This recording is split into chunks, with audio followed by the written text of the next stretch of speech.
Hi, I'm back today to do a single book review. I feel like I haven't done one of these in a while, but I'm so excited to do this one. I'm in a slightly different location, and although I feel like maybe you don't need to see Toby's food dish or anything, I kind of thought it would be cool to do some book videos with like actual books in the background. How funny is that he just did that? So yeah, today I want to talk about Turtles All the Way Down by John Green, just like everybody else has done for the last 2 weeks. I was lucky enough, I did get one of the signed copies, which is pretty cool, but maybe not as special because not everybody, but so many people were able to get them. I got it in green. For some reason, I wanted it in green. I don't know if he only signed in green, but I don't know if it's like the Turtles thing, but I just wanted it in green, so I was excited. One kind of random thing that I appreciate is the texture of this book cover and the fact that it is plastic. Can you see that it's shiny? Yeah, on the inside, so it feels like a little nicer and that it won't tear. I am going to start with a little background. I have read 4 of John Green's other books. I read Looking for Alaska, An Abundance of Catherines, Paper Towns, and The Fault in Our Stars. The Fault in Our Stars was the very first one I read. It already had quite a bit of buzz around it, and I liked it okay. It wasn't something I was super into. I didn't hate it, but I think sometimes when you have books with buzz, as with everything, when you have books with buzz around it, you kind of have an expectation for it, and when it doesn't, or if it doesn't quite meet that for you, it's kind of a letdown. So that's what I will say. The other 3 I actually listened to on audio. I enjoyed Paper Towns. I liked Looking for Alaska the best, and I hated An Abundance of Catherines. And I listened to those 3 over the course of one summer, and it just felt like they were all the same. I mean, obviously they're different stories, but it felt like, this young lost boy was trying to like lasso a girl, and she was damaged or whatever and couldn't quite be what he wanted. And that really felt like that was it. And I just was kind of like, meh. So when this came out and when it was being pre-released and the signed copy and all that, I kind of was just like, whatever, I'll read it at some point. But I didn't really care if I got a signed copy. I think it was on Instagram or something. He just mentioned like, hey, remember, you can go to probablysign.com and still get signed copies. And I thought, like, do I want a signed copy? Like, that's kind of cool. I only have one other I have 2 signed books. I have a Puff the Magic Dragon signed book from one of the writers of the actual song, and then I have a signed copy of When You Are Engulfed in Flames. So I kind of was debating, and I talked to my boyfriend, and I'm like, should I get this? Is that dumb? Is it dumb to spend, $22 on a signed copy or whatever it was with shipping from Target? And I just decided, yeah, I think it's going to be cool. If I hate it, whatever. So I kind of went in with expectations of maybe not loving it and kind of feeling the same that I did about the other 4 that I've read. And I will happily say that I freaking loved this book. This is his best one, for sure, in my opinion.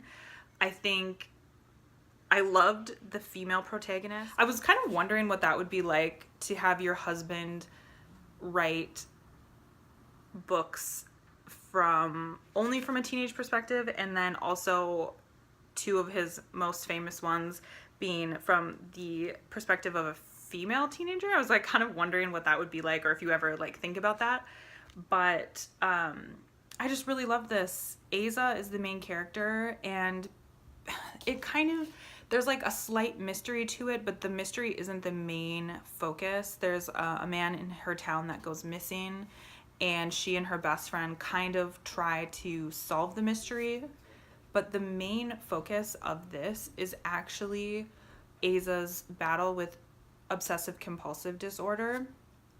And he does it so wonderfully. And I know it's because, like everybody has mentioned, that John Green himself, struggles with obsessive compulsive, but like, it's so good. I do have tabs. I didn't want to like bend the pages, I've mentioned before I'm a dog ear kind of person. I like to bend pages, but for some reason I felt like that was too precious. So I have my little sticky notes. The very first sentence even totally, I felt was like so beautiful. It just, I'm not going to read the whole sentence, but it's just the very beginning of the sentence says, "At the time I first realized I might be fictional." And I just thought, like, when I just read that, I thought that's very unique, and it very much grabs you. And that whole first paragraph is just so wonderful. And I kind of like, as soon as I read it, I was like, oh, like, I'm going to probably like this book. I think it also will speak to people who have lost parents. That is definitely, I have a few friends who have lost parents, and that is very much, you know, something that sticks with you and kind of changes you as a person. I mean, lost parents as like younger people. I also think that she talks about the struggle with mental illness, or yeah, probably specifically like with mental illnesses and being prescribed medication that will probably help you, but also feeling like, should I have to take a medication to be myself? And I think that that's really interesting. I definitely have opinions on that, but I don't really want to share that here because it's very polarizing, and I know a lot of people really feel strongly about medication or an anti-medication. I also think that the ending is so good. I also think that the best part of this book is that it's very real. I will say that some of the dialogue I feel is maybe a little bit adult for teenagers. I'm with teenagers every day. It's part of my job is working with teenagers, and I don't find very many teenagers that speak so like clearly with their emotions and so like poetic, but I also don't think that's a bad thing. I did think that was a little bit adult, but I just loved this book so much, and I think that a lot of people will, and I think even if you're not a huge fan of young adult books, I think you would like it.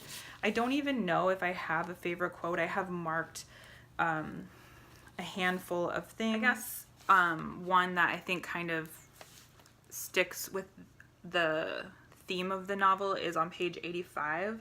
And it says, "I wanted to tell her that I was getting better because that was supposed to be the narrative of illness. It was a hurdle you jumped over or a battle you won. Illness is a story you told in the past tense." And I think that very much sums up the book and the content of the book. So hopefully I've gotten all of my thoughts out cohesively. I didn't really plan this at all. I had my little like note sheet that I always stick in the front of books.